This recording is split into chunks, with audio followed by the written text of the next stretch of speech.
संविधान का chapter number 2 संविधान की अनुसूचियाँ। तो संविधान की अनुसूची की बात करो, देखो मूल संविधान में 8 अनुसूचियाँ हुआ करती थी, वर्तमान में 12 अनुसूचियाँ हैं। प्रथम अनुसूची में क्या है, संघ और उसके राज्य क्षेत्र के बारे में जानकारी दी गई। द्वितीय अनुसूची में क्या है, वेतन भत्ते का उल्लेख है।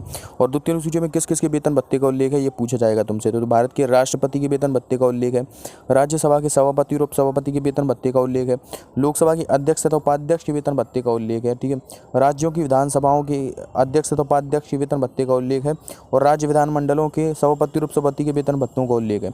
उच्च न्यायालय के न्यायाधीश और सर्वोच्च न्यायालय के न्यायाधीश और अन्य न्यायाधीशों के वेतन भत्ते का उल्लेख है। उच्च न्यायालय के न्यायाधीश और अन्य न्यायाधीशों के वेतन भत्ते का उल्लेख और भारतीय नियंत्रक एवं महालेखा परीक्षक के पद का वेतन एवं भत्ते का उल्लेख इसमें दिया गया है। इन सभी लोगों के वेतन भत्ते के बारे में जानकारी है।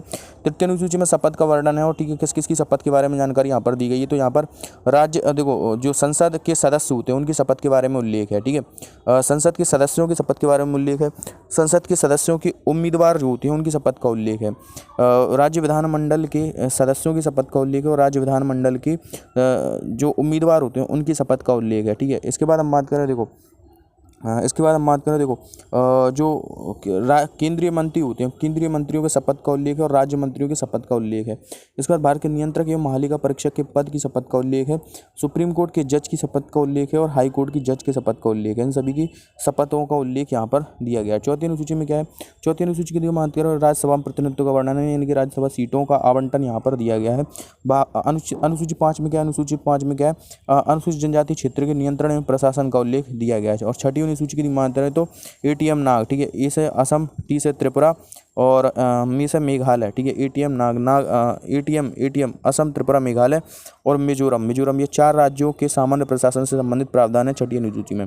सातवीं अनुसूची की बात करें तो सातवीं अनुसूची में क्या है, तो सातवीं अनुसूची की बात करें तो देखो सातवीं अनुसूची में यदि बात करें तो केंद्र राज्य संबंध के बारे में जानकारी दी गई है। यहाँ पर 3 सूचियाँ इसमें बनाई गई हैं, संघ सूची, राज्य सूची और समवर्ती सूची। संघ सूची, राज्य सूची और समवर्ती सूची बनाई गई है। 8वीं अनुसूची में भारत की 22 भाषाओं को उल्लेख है जिसमें 14 मूल भाषाएं थी, ठीक है। सिंधी भाषा सबसे पहले आती, सिंधी भाषा 21वें संविधान संशोधन द्वारा 1967 में जोड़ी गई, ठीक है। फिर इसके बाद नेपाली, मणिपुरी, कोंकणी भाषा 71वें संविधान संशोधन द्वारा 1997 में जोड़ी गई, 1997 में जोड़ी गई। और मैथिली, संताली, डोगरी और बोडो भाषा ये 4 भाषाएं 92वां संविधान संशोधन 2003 में जोड़ी गई, ठीक है, 92वां संविधान संशोधन द्वारा 2003 में जोड़ी गई थी। इसके बाद 9वीं अनुसूची। 9वीं अनुसूची में क्या है, भूमि सुधार और कानूनों के क्रियान्वयन से संबंधित विषय हैं, कानूनों के क्रियान्वयन से संबंधित विषय हैं जो कि प्रथम संविधान संशोधन द्वारा 1951 में जोड़ी गई थी, प्रथम संविधान संशोधन द्वारा 1951 में जोड़ी गई थी। इसके बाद 10वीं अनुसूची। 10वीं अनुसूची में क्या है, दल बदल प्रतिषेध है और ये जोड़ी गई थी कब, तुमसे पूछा जाए कब जोड़ी गई, तो ये 52वें संविधान संशोधन द्वारा 1985 में जोड़ी गई। इसके बाद आती है 11वीं अनुसूची। 11वीं अनुसूची में क्या है, 11वीं अनुसूची में पंचायतें हैं, ठीक है, पंचायती राज के बारे में जानकारी दी गई।